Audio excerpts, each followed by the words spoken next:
spun around in my seat and turned back just as quickly when I saw it was Joel Hadley walking our way. Joel was the youngest son of the Hadley family, but his dangerous reputation belied his 21 years. I knew Joel Hadley for a charming scoundrel, and I was disgusted that my end-of-school celebration would be marred by his presence. Gemma smiled at him with an extra twinkle in her eye. "Just giving Jessie something special. She finished school today." "Good old days," Joel said with a sideways smile. "Seems a long time ago, all that school stuff. Seem long to you, Gemma?" "Not so much, Mr. Hadley. I'm not too long out." Joel patted my head as though I were a 5-year-old instead of the almost 17-year-old that I was.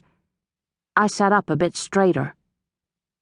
"You got some business we're keeping you from, Joel? We don't mean to hold you up or nothing."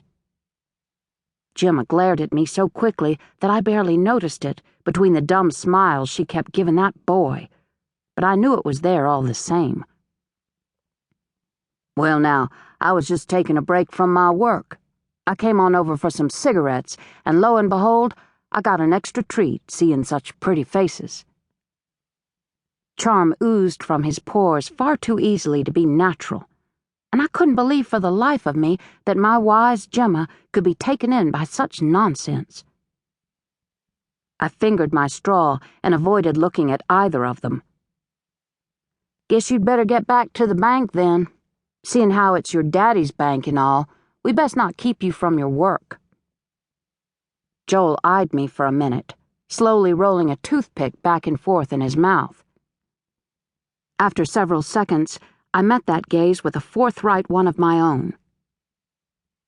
"You got need of something, Joel?" I asked innocently. "Nope." He stared at me for a minute longer, and I didn't like his look one bit, all narrow-eyed, like a rabid fox. I just looked casually back down at my soda, stabbing the cherry at the bottom of the glass. I fished it out and popped it in my mouth like nobody was even there. Gemma cleared her throat. "Tell Mrs. Hadley we're right grateful for the tub of strawberries she sent home with me yesterday. We all appreciate it, I'm sure." With those words, she turned to me for agreement, nudging me beneath the counter.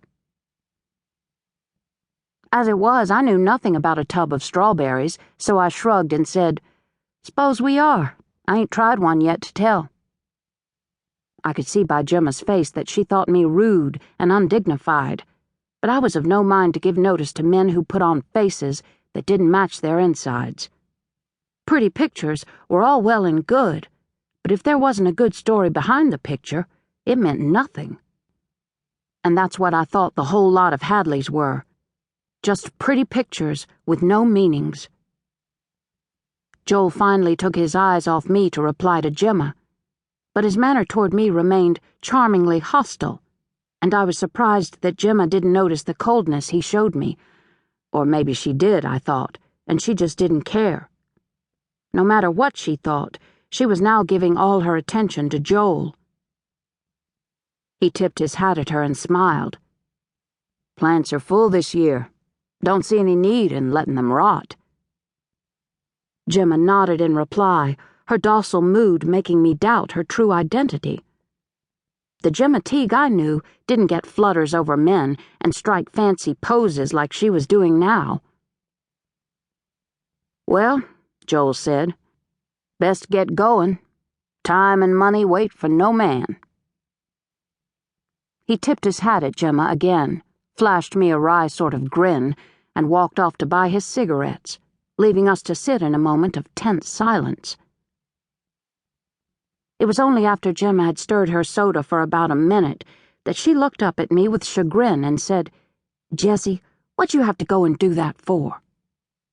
"Do what?" I asked, though I knew full well what she meant. "You was downright rude to Joel Hadley. Downright rude." "Me?" I argued. "Did you see the looks he was giving me? He could have near burned a hole in my skull." "He had every right to after the way you talked to him. Sakes alive, Jessie, he's a Hadley."